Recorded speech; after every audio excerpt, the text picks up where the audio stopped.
na-ready ng lahat?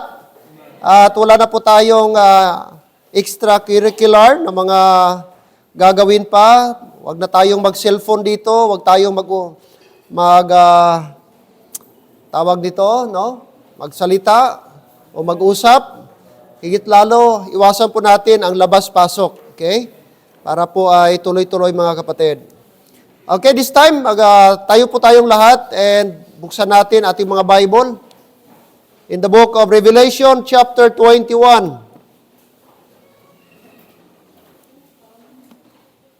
Alam ko po, medyo madilim tayo, ano?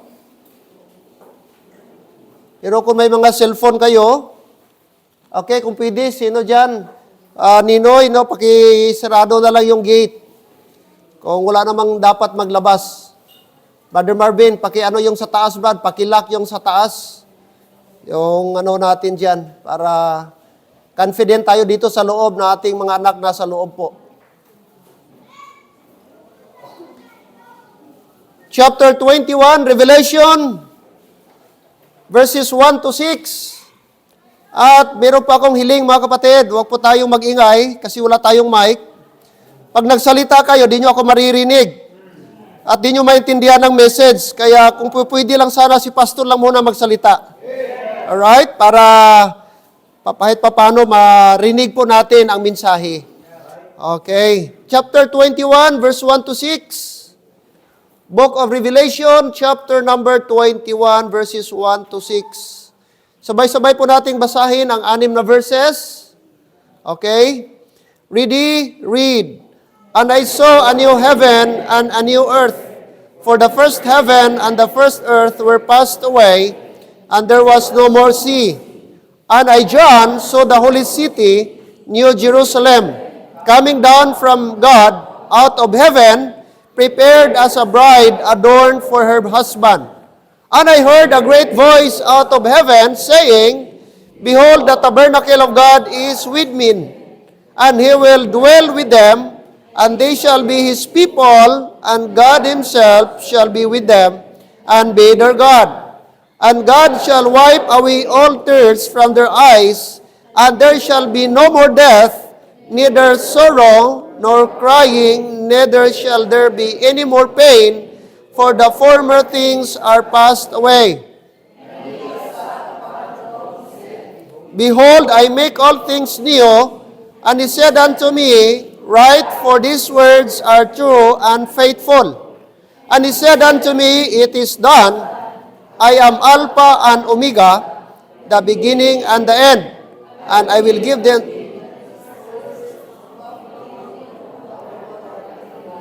freely. Amen. This time tayo po ay mag-pray. Let's bow. Father, we thank you, Lord, for this great passage of Scripture. It is a future things nag-promise you po sa amin.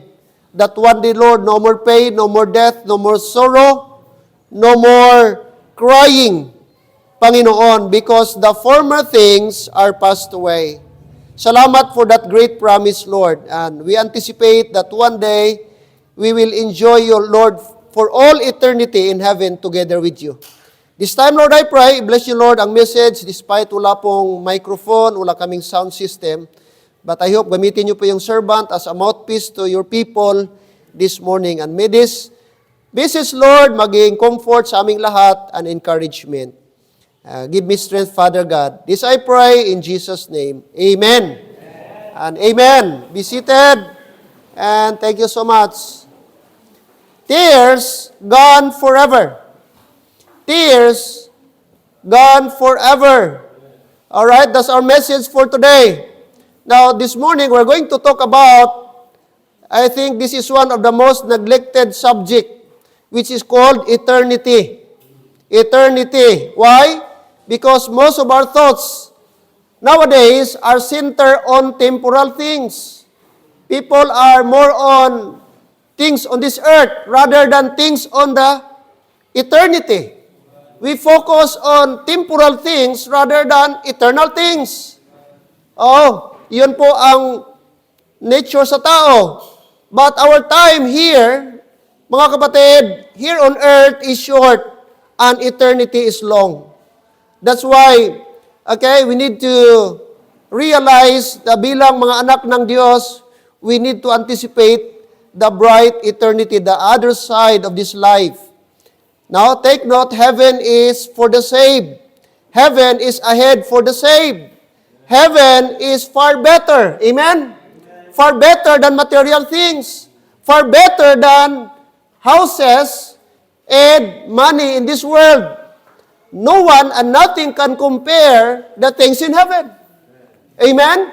So yun yung dapat nating makafocus o i-focus ang ating mindset. That's why Paul says, set your affection on things what? Where? Above. Not on the things on earth. Our focus, our affection as a Christian should be on things above. Because things on earth is subject to be what? Destroyed. Subject to pass away. Subject, mga kapatid, na mag-deteriorate. Pero ang mga bagay na nasa taas, it will last forever.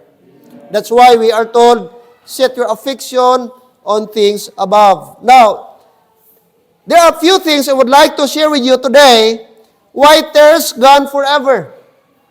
Why tears are gone forever? Look at verse number 3. Chapter 21, look at verse number 3. This is a vision, pagitain, pinakita ng Diyos, gireveal ng Diyos kay John, the last apostle. At sabi ng Diyos, isulat mo ito, pinakita sa kanya kung ano yung future na mangyayari. There will be a new heaven and a new earth. Sabi ng verse number 1, tapos ang new heaven, ang new earth, wala na pong dagat. Sabi ng Bible, there was no more sea. Alright? Bakit kaya wala ng dagat? Wala ng dagat, bro. Kasi sometimes ang dagat, takot tayo pag dagat. Oh, maraming tao may phobia sa dagat. Okay? Pero sabi ng Bible, no more sea. At verse number 2, and I, John, saw the holy city. May darating po ng New Jerusalem, ibababa. Coming down from heaven, coming down from God, out of heaven, ibababa ng Diyos. Prepared as a bride adorned for her husband. And look at verse number 3. Sabi ng verse number 3, dahil mga kapatid. Aside po na nakita ni John ang holy city, the New Jerusalem, meron siyang narinig na tinig. Merong boses siyang narinig. Verse 3, and I heard a great voice, napakalakas na tinig, out of heaven saying, behold, the tabernacle of God is with men, and He will dwell with them, and they shall be His people, and God Himself, take note, God Himself shall be with them, and be their God. Why tears gone forever? Number 1, because eternity with our Savior. One day, we will be with our Savior. It could be in two ways, through physical death and by rapture. One day, we will be with our Savior. Look at verse number 3. It says here, behold, the tabernacle of God is with men, and He will dwell with them. Who is that? That is God. He will dwell with them, and they shall be His people. And God Himself, underline this phrase, shall be with them and be their God. Shall be with them. One day we will be with God. One day we will be with our Savior. Today, we are waiting for our Savior. We are praying for our Savior. We are serving, we are singing to our Savior. But one day, it will end. We will be no more, mga kapatid, na mag-pray sa ating Savior because we will be with our Savior. Kasama na natin si Jesus Christ in heaven one day. And that is for eternity. Are you excited? Amen? Yes, excited. Dapat ang ating excitement doon na makasama natin. Well, sa human side natin, nagalong tayo sa ating mga loved ones, maybe nasa abroad, sa malayong lugar, na sana magkaroon ng reunion, magkaroon ng short vacation para makasama natin sila. Pero sometimes, ang short vacation may hangganan. Aalis na naman sila, babalik naman sila sa lugar nila. Di ba, enjoy pag-reunion? Yung matagal mo ng mga cousin, matagal mo ng mga tita, tito, makilala mo sila, mga pamangkin mo. Lately lang, ano ang sadyang abay? Mga 3 lolo yon, lolo nila Ma'am Vic. nag-combine po, doon sa rotunda, nag-reunion. Oh. Sa side nila, sa time pa nila, Ma'am Vic, na nag-reunion, kunti pa lang sa level nila. Sunod, meron ng another generation. Sunod, third generation na. Sa generation nila, Ma'am Vic, ang kulay, nag-color coding sila. Parang, anong tawag doon? Maroon or, parang maroon.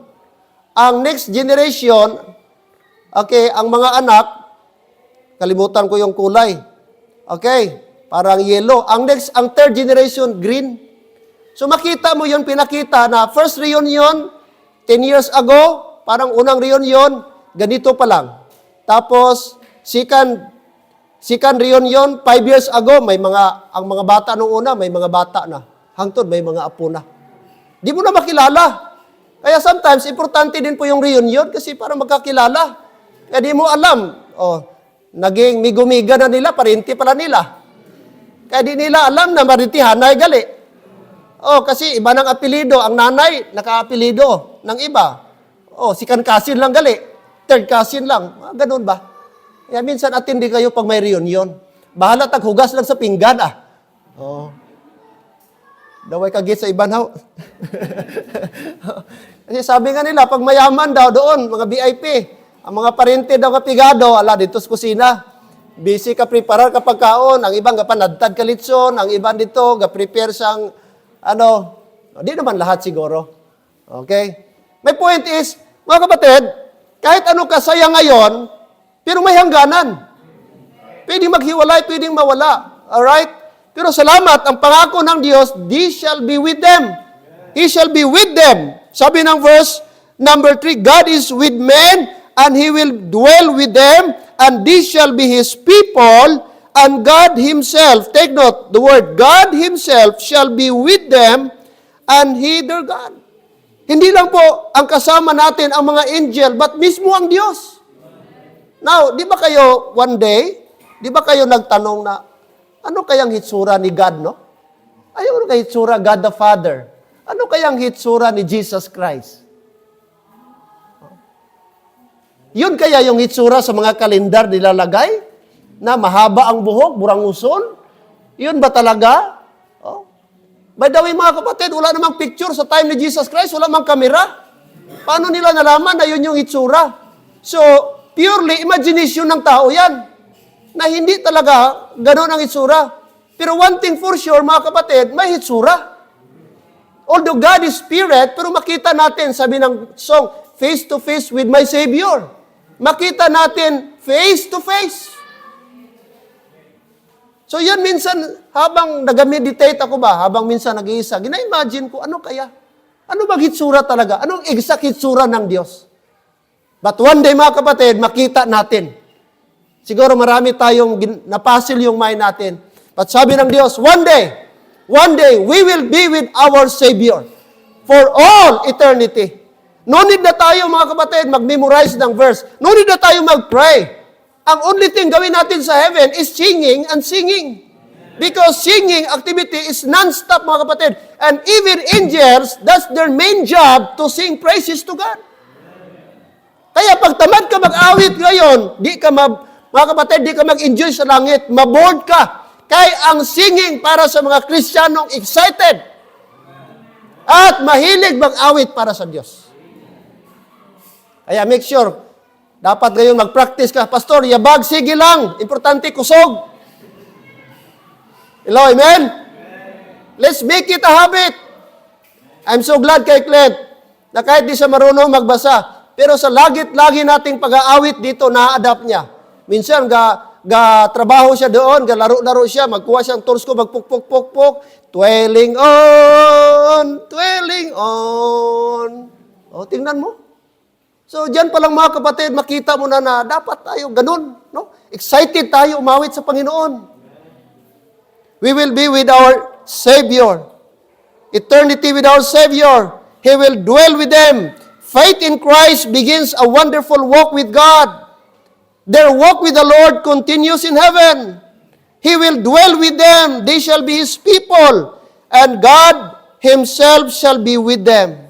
And He will be their God. 1 Thessalonians chapter 4, anong sabi po ni Apostle Paul? This is all about the rapture. During the rapture, mga kapatid. At dito po, gisabi ni Apostle Paul sa kanyang sulat. 1 Thessalonians chapter 4. Verse number 16. Verse 16, For the Lord himself shall descend from heaven with a shout, with the voice of the archangel, and with the trump of God. And the dead in Christ shall rise first. Take note, di po tayo mauna sa mga patay. During the rapture, mauna po yon. Bubuhayin ng Diyos ang mga patay. Okay?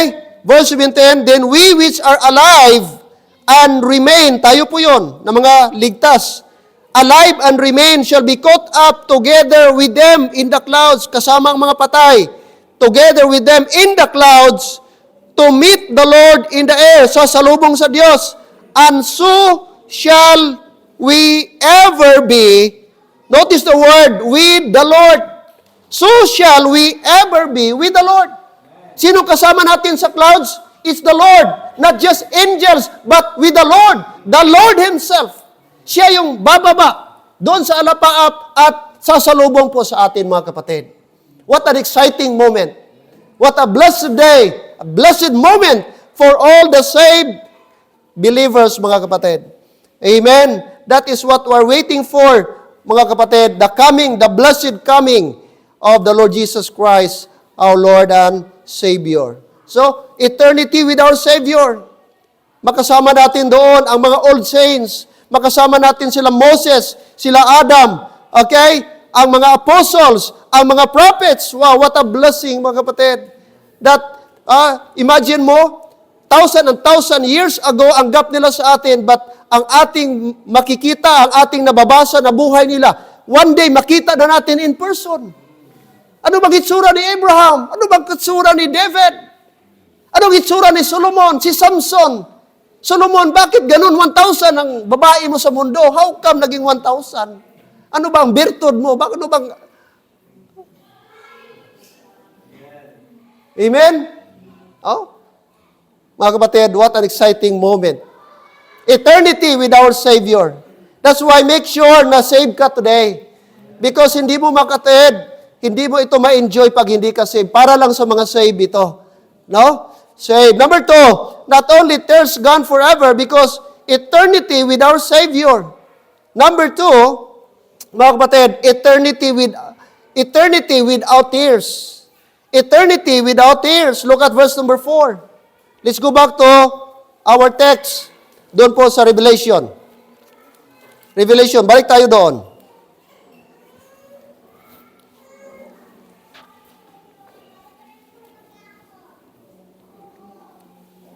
Verse number 4. And God shall wipe away all tears from their what? Eyes. Their eyes. Nag-mention po dito ang Bible, there will be tears in our eyes. There will be a final tears in our eyes. And good thing, mga kapatid, sabi ng Bible, and God shall wipe away all tears from their eyes. Tataka ako, ano kayang tears ito? Bakit may tears? In my own thinking, mga kapatid, at sabi na rin ng ibang mga pastor, na ito na yung moment na tayo po na mga ligtas, ipapakita ng Diyos ang ating mga loved ones na nasa impyerno. Yung mga loved ones na mga unsaved natin, na nag-reject po ng gospel. At bilang tao, di natin maiwasan ang ating emotion, na nandun na sila bad forever. Pupunta sila doon sa hell for the rest of their lives.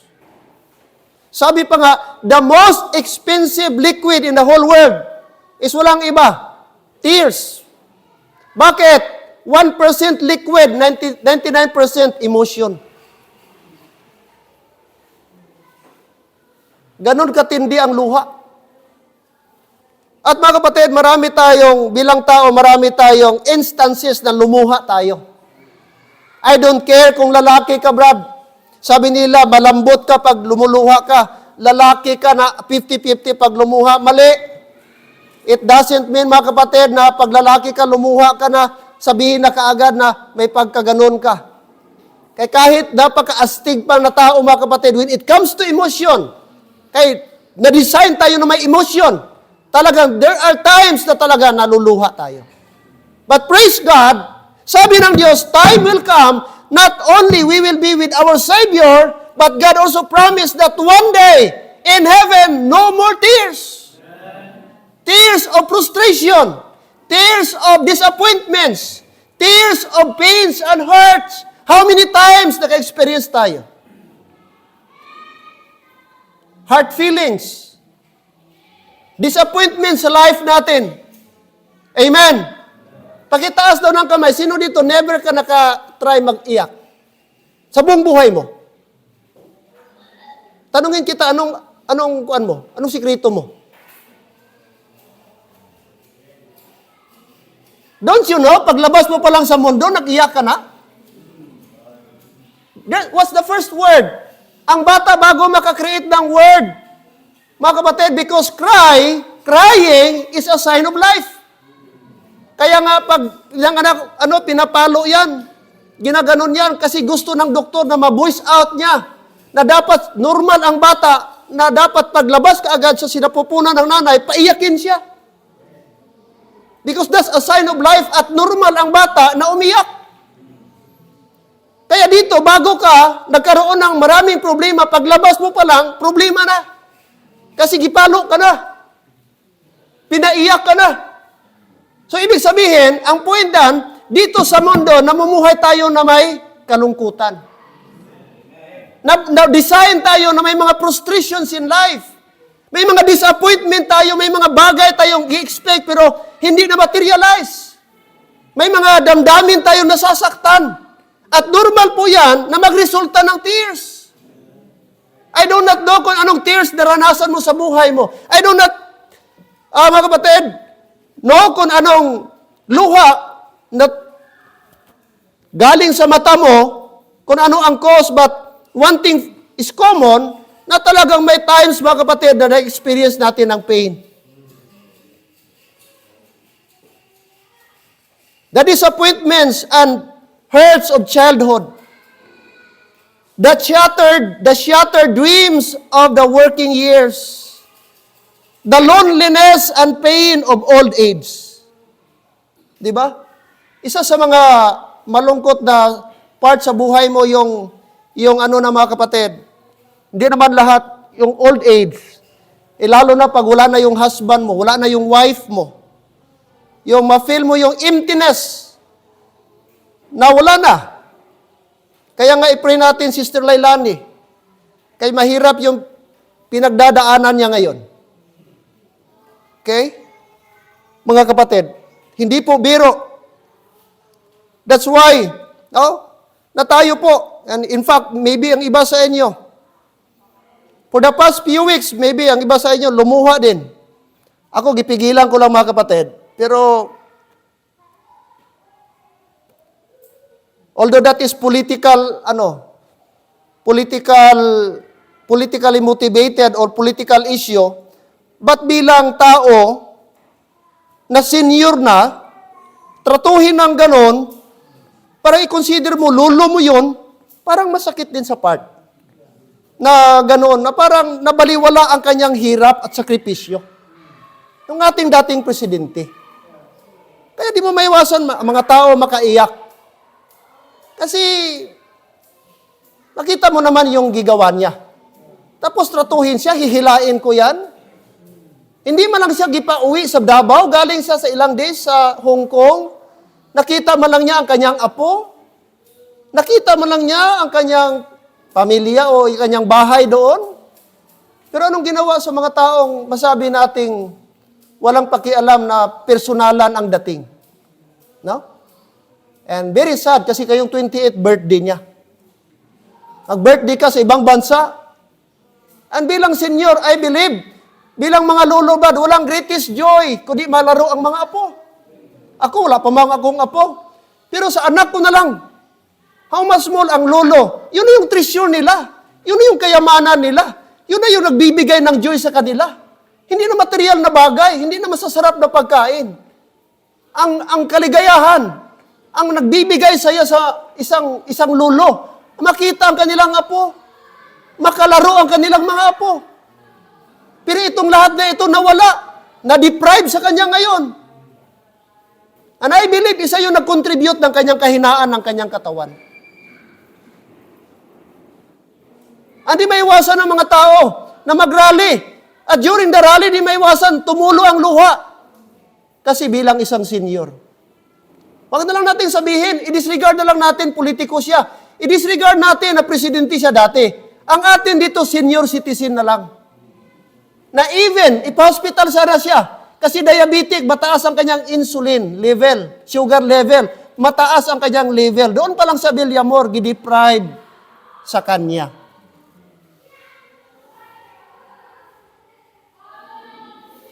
Tears. Tears will be gone. Praise the Lord, yes, meron. Expected, meron tayong mga ganong bagay maka-experience. But salamat mga kapatid, spiritually speaking, time will come. The Bible says, and God shall wipe away, take note, not all, not some, not few. But the Bible says, all tears from their eyes.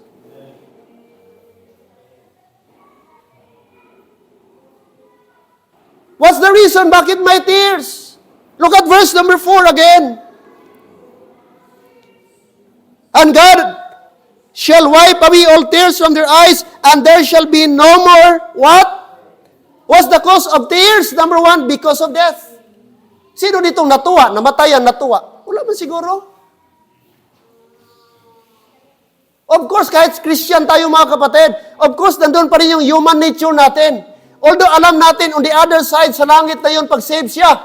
Pero bilang tao, Brad, nalulungkot pa rin tayo. Nasasaktan pa rin tayo. Nasasaktan na tayo kahit aso lang natin. Kahit pusa natin na alaga natin sa matagal na panahon. Nasasaktan nga tayo, naging emotional tayo. How much more kung tao pa? But praise the Lord, time will come, no more death. No more death, wala nang kamatayan. Cancel na ang kamatayan. Because the last enemy that we're going to defeat is death. Ang death, kapatid, ito yung greatest enemy natin.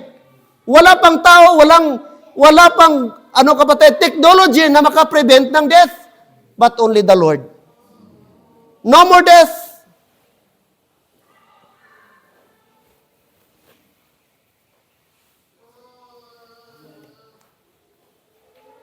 Neither what? Sorrow. Sorrow creates tears. What else? No more crying. Neither shall there be any more pain, for the former things are passed away. Ating mga young people, iba man ang luha nila, Brad. Sa mga crush-crush, mga migo-migo, miga-miga, kay kuno, why na siya gitext back, nag-chat, why nagbalos, tapos may nakita doon, nagsilo-silos, nag-imot-imot, di na rin mag-eskwela, di na magsimba, paluha-luha pa. Luha nga walay kwenta. Gamito niyong luha dyan sa may kwenta. Anong sabi ng Lord? Psalm 126, ito yung dapat tears natin mga kapatid. Psalm 126. Diyan ba tayo? Amen. Psalm 126.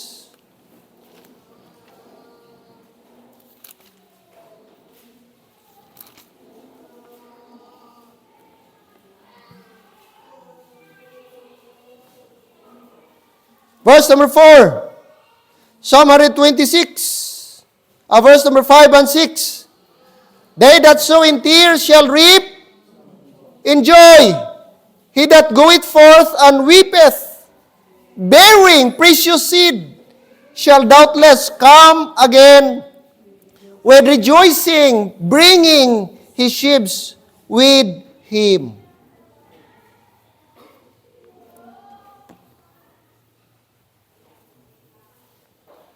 Ito yung dapat natin itanim. They that sow in tears.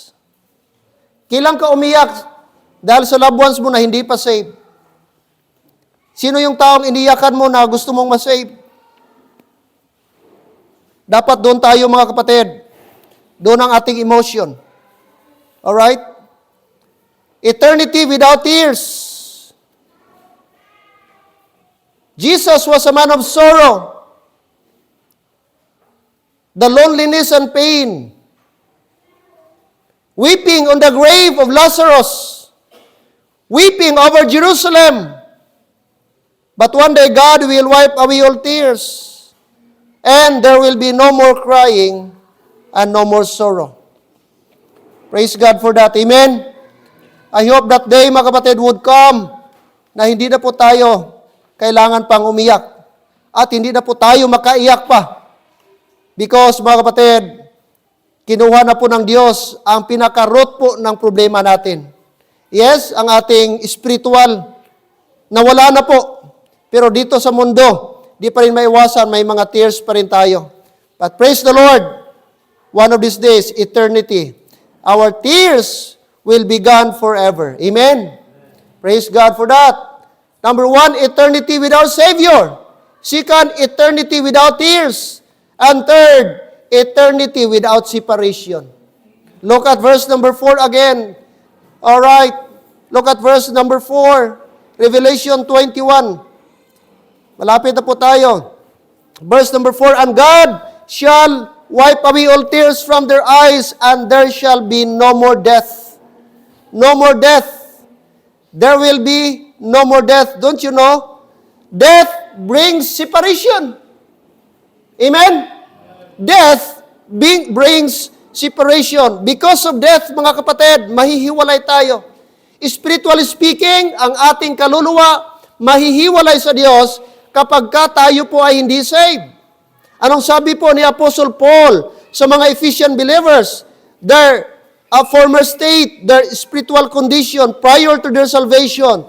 And here Apostle Paul is telling them, look at chapter 2, beginning verse number 12. Verse number 12. Ephesians 2:12, that at that time ye were without Christ, referring to their former state, their former condition, which is Christless, without Christ. What else? Being aliens from the commonwealth of Israel. They have no connection with Israel. They have no affiliation with Israel. They don't have any promise of Israel. And strangers, take note, from the covenants of promise. They were not entitled for God's promise. Having no hope, they were hopeless. And without God in the world, they were godless. That's their state, their condition. And that is our condition also before the Lord saves us, before our salvation. But now, sabi ni Paul, here's the contrast. But now in Christ, take note, without Christ, they were aliens, they were without covenants, there were no hope, and without God in the world. But now, Paul says, but now that you were saved, he's telling to the Ephesian believers, to their present state, but now in Christ Jesus, ye who nigh, or ye who, what? Sometimes were far off, are made nigh by the blood of Christ. Amen. We were without Christ before. We were hopeless before. But now, because the blood of Christ, Paul says, you were made nigh. Look at verse 14. For He, our peace, who hath made both one and hath broken down the middle wall of partition between us. Before there is a wall that separates us from God and man. And that is the wall of sin. But praise God, He abolished those wall. He abolished those wall, mga kapatid, na nag-separate sa atin because of the blood of Christ. That's why we will be no more separated from God. Alright? Death brings separation. Separation of body and spirit. Separation from friend and loved ones. Verse 16. Look at verse 16. Ephesians, and that he might reconcile both unto God in one body, the cross, having slain the enmity thereby, and came and preached peace to you which were afar off, and to them that were nigh. Sino ka? Sino ako, Brad? We are far off. Nalayo tayo sa Panginoon. Nalihis tayo. Sabi ng Bible, in the book of Isaiah, we were like a sheep gone astray. But praise God, He gives us direction. And one day, mga kapatid, we will not be separated from God anymore. For all eternity, we will be with our Savior. No more separation from our loved ones. No more separation from our friends. And no more separation from the Lord. That's why, anong sabi ni Lord? Is there anything that could separate us from the love of Christ? No, nothing. Not even death, amen. Not even things to come. Things present, the deep, the height, nor any other creature shall be able to separate us from the love of Christ, which is from His Son, the Lord Jesus Christ. Oh, praise God, one day, makita ko yung tatay ko. And I'll be with my Father forever. My Father in the flesh and my eternal Father, spiritual Father. But of course, in heaven, wala nang mag-asawa, wala nang tatay, wala nang kuya, wala nang ate doon. We will become all brothers in the Lord and sisters in Christ. But my point is that we will be with our loved ones, with our God forever. No more separation. That's the promise of God. No more death. No more death. Isa sa mga bagay, mga kapatid, na talagang masabi natin, ayaw ng tao, even Christians sometimes, ayaw pa natin. Although alam natin, sa langit tayo tutungo. Pero, practically speaking, ayaw pa nating mamatay. Yes or no? Sino ba gusto ngayong mamatay? Hindi. Practically speaking, alam natin, mga kapatid, spiritually speaking, alam natin secure tayo. Pero as long, mga kapatid, gusto pa nating mabuhay. Kasi meron pa tayong gustong gawin. Pero the reality is that, hindi natin maiwasan ang kamatayan. At ang kamatayan ay isang bagay na hindi natin pwedeng ma-avoid. That is inevitable.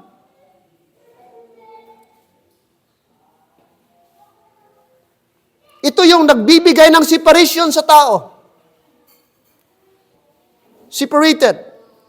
But praise the Lord, one day, we will be with the Lord. 1 Corinthians 15:26. 1 Corinthians 15:26.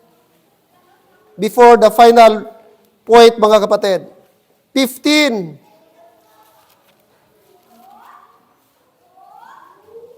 First Corinthians 15:26. 15:56 rather. 1 Corinthians 15:56. The sting of death is sin, and the strength of sin is the law. What causes death? The primary cause of death, why there is death, why people experience death, why humanity experience death, is that because of sin. If there is no sin, there is no more death. But because of sin, that's the punishment of sin, death. The result of sin is death. For the wages of sin is death, the Bible says. Amen? Kung hindi lang sana, Brad, nakasala ang ating forefathers, Adam and Eve, sana meron tayong long life today. But because of sin, that's the judgment of sin, of death. Romans 5, number 12. Romans chapter number 5, verse number 12. Alright, still with me, amen? Wherefore, as by one man, sino po yan? Adam.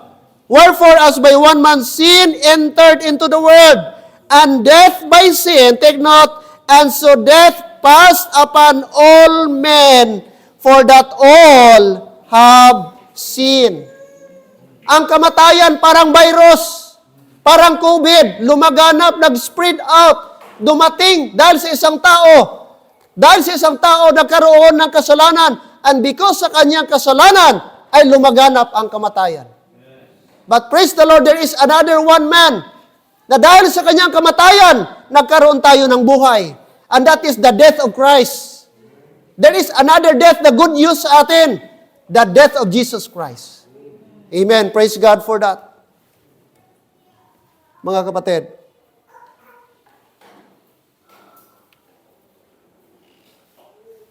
isa sa mga mataas ang edad ngayon sa Pilipinas, alam niyo kung sino?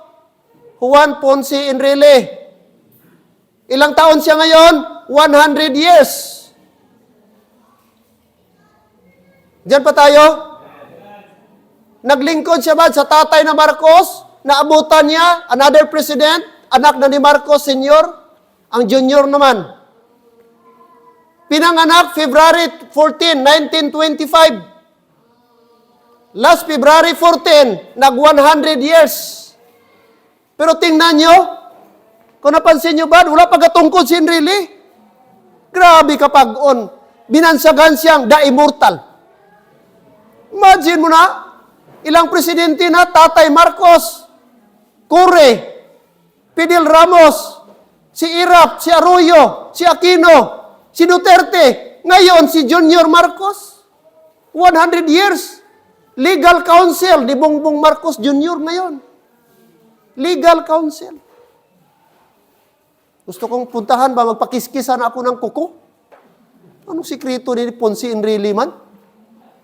Ano kayang sikreto niya? Ilocano ito kasi Cagayan. Ano kayang niya? Tanglad? Laswa? Ano man? Pakbit? Ano man ang sikreto ni Kuan? Imagine mo, 100 years old. Mataas, Brad. Pero ano sabi ng Bible? Last mga kapatid, panguli, sabi niya, eternity without sickness. Sabi ng number 4, without death, no more crying, no more pain, no more sickness. I-pray natin si Sister Nining Sulit, andyan pa sa hospital. Alam niyo mga kapatid,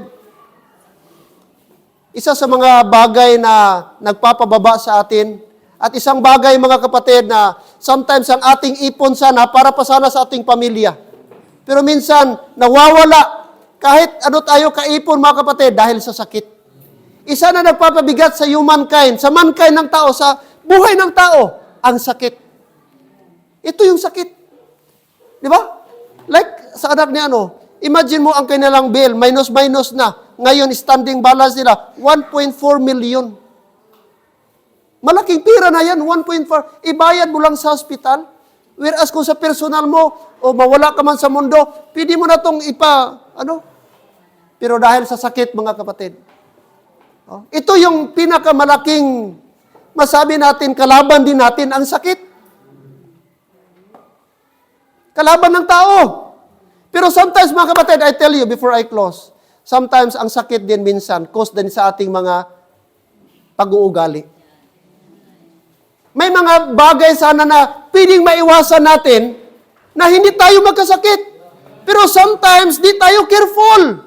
Sometimes, parang tayo din, wala tayong mablame dahil sa atin. Siguro, kung asthmatic ka siguro, hindi na natin mablame kung talagang inborn o diabetic ka. Pero kahit diabetic ka, pwede mo madisiplina ang sarili mo. Kahit sabihin natin na history pa yan, bloodline pa yan. Kung meron tayong disiplina, I believe makontrol yan. Kung meron lang tayong strong ba? Kaya sometimes tayo din minsan nagpapabigat sa ating pamilya. Na instead sana yung budget na yun intended sa ibang bagay, pero dahil hindi tayo careful, lalo na, ikaw pala inom ka, pala sigarilyo. Ngayon nakaka-cancer of the throat ka. Sabihin mo nga, Lord, pagsubok lang ito. Ano pagsubok lang ito? Ikaw gumawa yan, ikaw ang dahilan. Pero sino nag-suffer ngayon? Anak mo, pamilya mo, pati pa, Pastor, i-prayer request ko. Nadamay pa tuloy sa ikaw sige inom-inom, ikaw sige tapos pagsubok lang. Anong klaseng mindset? I mean, ang good health mga kapatid, yes, andon ibibigay ng Diyos, pero meron tayong malaking role. May part tayo sa ating katawan, ikaw yan, katawan mo yan. Hindi mo pwedeng i-pray lang yan na Lord, good health please. No! Dapat i-earn mo, trabahuan mo. Disiplinahin mo sarili mo. Sige ka, pray ng good health, tapos sige ka pulaw. Hello, amen? Saan ang good health doon? Paano ka sabihin ni Lord, okay anak, bibigyan kita ng good health. Wala na sa tama ang tulog mo. Wala sa tama ang pagkain mo. Hindi mo disiplinado sarili mo. Diyan ba tayo? Yes, totoo. Mga kapatid, gusto ng Diyos, humaba ang buhay natin, pero meron kang kontribusyon. No more sickness. Kung ito nga, unbeliever mga kapatid, lumaba ang buhay ni Enrile. Tayo pa sabi ng Bible, our body is the temple of God. Therefore, glorify God in your body and in your spirit. Sabi ng Diyos. Eternity without sickness. Neither shall there be any more pain.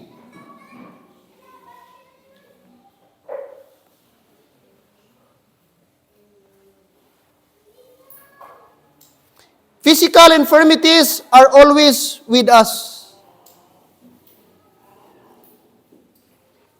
Ang tatay ko, diyan ba tayo? Before I close mga kapatid. Ang tatay ko, epileptic. Nag-assisure si tatay ko. Epilepsy, patol. Mali, maputo nag-advise sa amon. Kaya kung mag-atake si tatay ko, butangan ko tsara, hindi magaling na. Hindi na, mali na siya nga kuhan, kalsuhan mo dito, damor gali na. Siguro, pwede pa towel siguro. Pero kanang mga kutsara, ti sinit, nanay, pati man. Oo.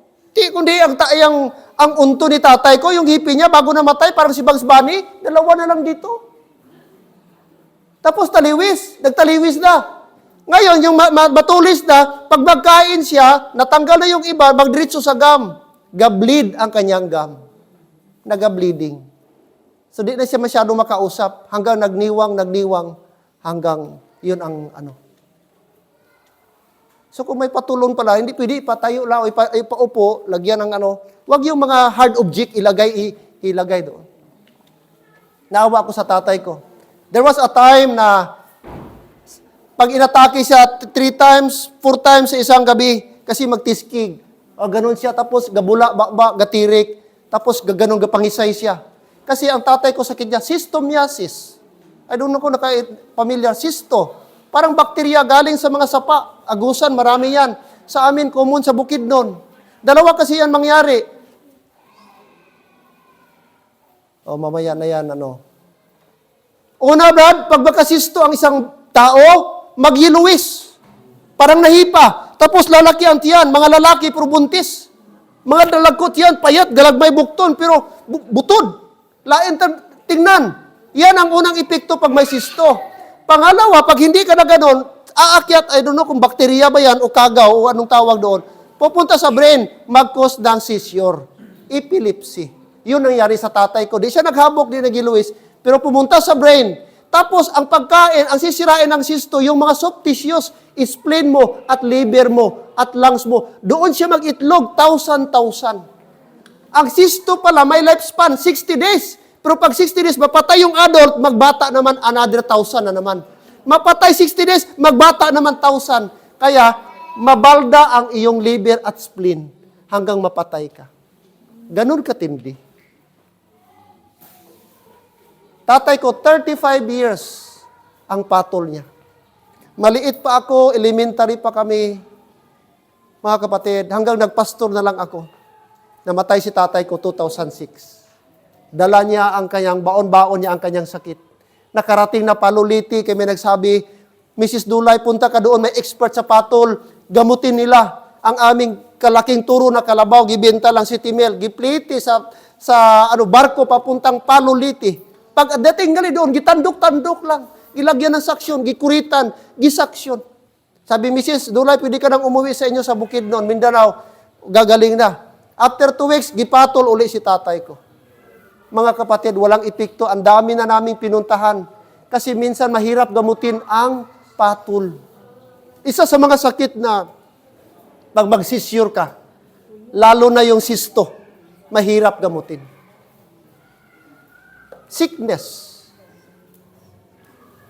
Kaya even ngayon, mga kapatid, kasi kami minsan sa elementary pa, pag elementary pa, langoy-langoy dito sa mga lining, sa mga ano. Kaya pag uwi ko, nagkuha ako ng gamot doon sa amin. Kasi kahit matagal ka nang wala, pwede ka pa rin ma-infect. Kaysa maliit ka pa, doon ka. Santo ka pa, nanuman kami, gaturtol man kami, gapanggarab man kami. So, pasibol, ara sa amon. Pastor John, amuman. Oh. Sickness. At praise the Lord, mga kapatid. Kung di man kunin ni Lord, ibaon natin ito, kasama sa libingan. Itong ating mga sakit, but one thing for sure, in heaven, no more sickness. No more death. Punta ka, sabi ka, daming diabetic, lunatic, ano pa, rheumatic, anemic, basta dami. Punta ka naman asthmatic, punta ka naman sa anemia, leukemia, pneumonia, pulmonia, insomnia. Ang dami. Ang daming mga scientists ngayon, ang daming mga gamot, pero dumadami din ang sakit. Tataka ka.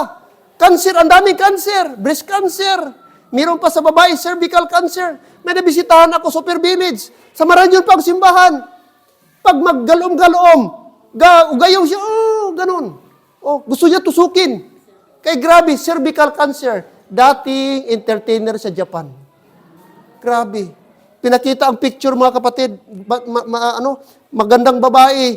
Ang katawan, mga kapatid. After sa sige namin visit. Wala, butot, balat, cervical cancer, hanggang namatay. Cause niya kaya, multiple partners. Number 1. Kaya mga babae, please lang. Nagkasakit ka lang ng iba, wag lang yun.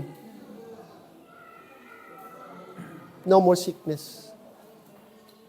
Sana maging lesson natin, mag-ingat tayo sa ating katawan. Mahalin natin ating katawan. Biyaya ng Diyos ang ating good health, ang ating katawan. Temple ng Diyos. Alagaan natin. Huwag tayo mag-abusa sa ating katawan. Amen? Yes, no more sickness. Doon pa yon. Pero habang dito, meron pa tayong sickness. Pero pwedeng ma-avoid, pwedeng ma-control kung mag-ingat tayo. Kaya kain tayo maraming gulay at hindi bang sige karni? Hindi sige cook? Hindi pwede sige disti? Hindi sige pwede iced tea. Hello? Meron tayong mga dyan, gipangpasa sa atong GC. Pakinggan nyo yan, daming ginapasa si Ma'am Joy. I-consider nyo yan. Hindi nga, tingin-tingin lang tayo ganyan. Pero kung ating gawin, mga kapatid, I believe makatulong yan. Actually, gidesign tayo sa herbs. Why tayo gidesign sa karni? Hindi tayo carnivorous. Actually, mga kapatid, prutas tayo. Gidesign tayo ni Lord na prutas. Actually, yung karne, resulta yan ng sakit. Kumain ang tao sa sakit after the fall of man. Pero before, mga kapatid, before, andyan ba tayo? Before nakasala si Adan, prutas kinakain nila. Prutas, mga kapatid. Ang ating digestive system, ang ating katawan, nakadesign ito sa prutas. Kaya balik tayo doon. Pastor, hindi na tayo magkaon rice. Kung pwede lang, di na. Ikaon naman ni Mambig ngayon, kamuti. Among gitanong karon kamuti sa aga. Pastor daw malaman. Birahe tubig. Simple mo lang na. Okay, sabi, ginapasundan ta, permi ato na appetite. Pero ang resulta gali, sakit. Isa matter of Amen? I hope may na-learn tayo. Tayo please. Tayo, Panginoon. Salamat for this morning. Salamat sa message. Nag-remind sa amin, Lord, that tears will be gone forever. Salamat sa precious promise mo sa amin, Lord, that one day, we will be with the Lord for the rest of eternity. Salamat, Lord, for the eternal life na bigay niyo sa amin. But Lord, meron pa kaming physical na katawan na dapat naming alagaan. Thank you for that assurance, and I pray for all the Christians na kami po, Lord, ay na-remind ngayong umaga, Panginoon. And I pray na aming alagaan, ang aming katawan, mahalin namin, para magamit pa kami ng matagal para sa inyong gawain, Panginoon. Tulungan yung mga tatay namin na maging healthy, aming mga nanay maging healthy, aming mga young people. Iwasan namin, Lord, ang mga pagkain na ikasasama ng aming katawan. Huwag kami magpadala sa lasa ng pagkain. Ang i-consider namin ang epekto ng pagkain. Kaya, Lord God, I pray na sana po, the simple message, nag-remind po sa amin that, Lord, Panginoon, salamat for your grace. Salamat, Lord, sa gift of life. na inyong ibinigay po sa amin. This morning, it's my prayer na, Lord, confident kami na sana po lahat kami today may katiyakan ng aming salvation. Sure kami sa aming kaligtasan. Kasi kahit healthy pa kami dito sa mundo, pero kung hindi naman kami saved, sayang lang. Papunta pa rin kami ng impyerno. Kaya I pray sa aming mga bisita, I hope, Lord, na intindihan nila ang simple plan of salvation na gisure sa kanila. Panginoon, that now is the time na masave kami. Now is the time na nag-offer si Lord ng great salvation sa amin, Lord, para hindi kami mapahamak sa impyerno. Thank you for that great love, and thank you for this message. And Lord, we're hoping na sana po makabalik kami mamayang hapon at sana bumalik na po ang aming pong electric power. As you bow your head and close your eyes, church, before tayo mag-dismiss, makapasalamat ba tayo kay Lord? Una, for the eternity, for the gift of salvation na binigay ni Lord sa atin, that one day in heaven, there will be no more crying, no more tears, no more sorrow, and no more death. That is the promise of God para po sa atin. Na in this world, marami tayong pain. In this world, marami tayong mga heartaches.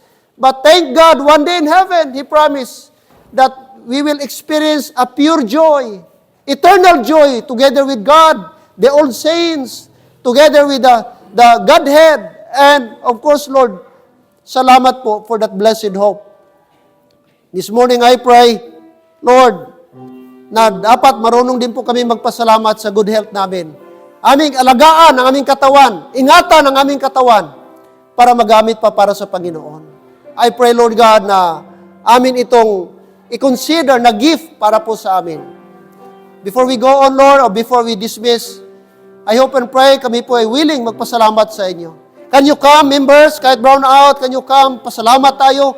First of all, for the free gift of salvation, binigay ni Lord sa atin, that we will be in eternity, one day in heaven. But of course, we need to take care of our bodies.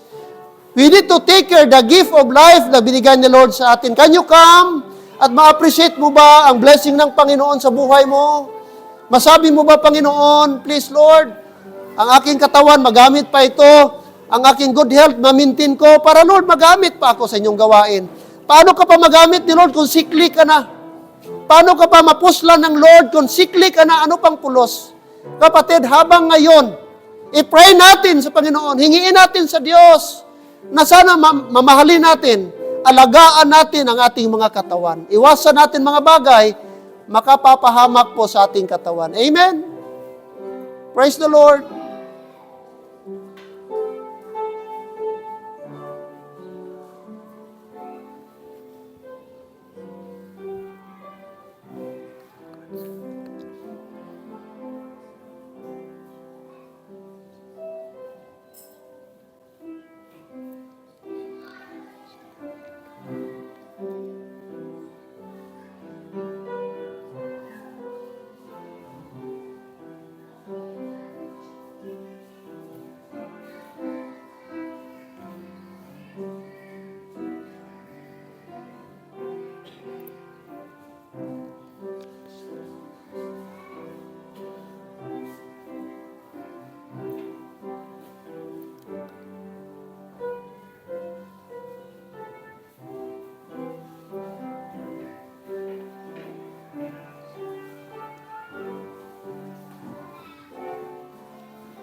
Gracious and loving God, thank you so much, Lord, sa reminders.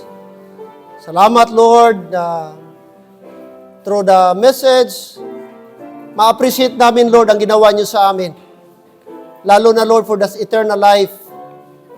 That one day, Lord, in heaven, there's a perfect joy, real joy that the world cannot offer.